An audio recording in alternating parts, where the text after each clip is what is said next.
Now, if you've been reading so far, you know Adam and Eve sinned. You have the first gospel. But now, I want you to remember that God made all the trees, but there were two special trees. And one of them was the tree of knowledge of good and evil. And God said, don't eat from that. Yeah, and Adam and Eve ate from that. So now they have sin and they will die. And now people jump right away and say, well, God sent them out of the garden. Yeah, I want to back up just a little bit. Why did God do that? It's because with that tree of knowledge of good and evil, there was also another tree there called the tree of life. And when you take and eat from that fruit, you will live forever.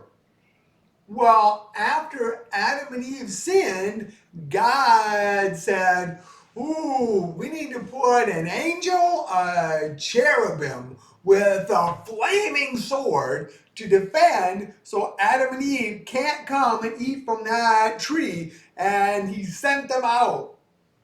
Well, people say, well, that was law, that was punishment, right? Yeah, let's discuss this, okay? Because when Adam and Eve sinned, when they ate that fruit, all right, now they have sin.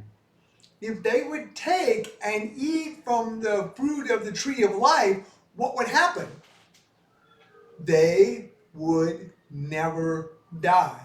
They would be stuck in their sin forever and ever and ever. Could you imagine if you and I lived, 500 years or 1,000 years or 5,000 years? You see our sin now. How bad would our sin be if you and I kept living longer? And you and I would never die. You and I would be stuck in this world of sin forever.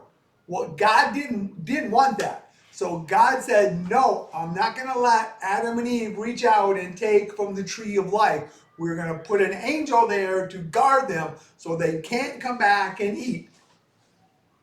That wasn't a punishment. That wasn't law. That was gospel. Because now Adam and Eve will die. But because Jesus will come, they will go to heaven. The same with you and I. All the people believe in Jesus. When we die, we will go to heaven. And he says, there we will be perfect. No more sin, no more suffering, no more pain. If God had allowed Adam and Eve to eat from that tree of life, you and I would be stuck in sin forever. I don't want that. And so when God put the angel, that was gospel. God was protecting Adam and Eve. So yes, they would die, but they would have now the promise of love and forgiveness and life forever with no sin. So when you look at some of these stories, evaluate. You got to see what's God doing. And God did that not to punish, but to save them and bring them home to heaven. Thank you, Lord, for your gift and protecting us. I pray God will continue to protect you, and you and I will look forward to that home in heaven.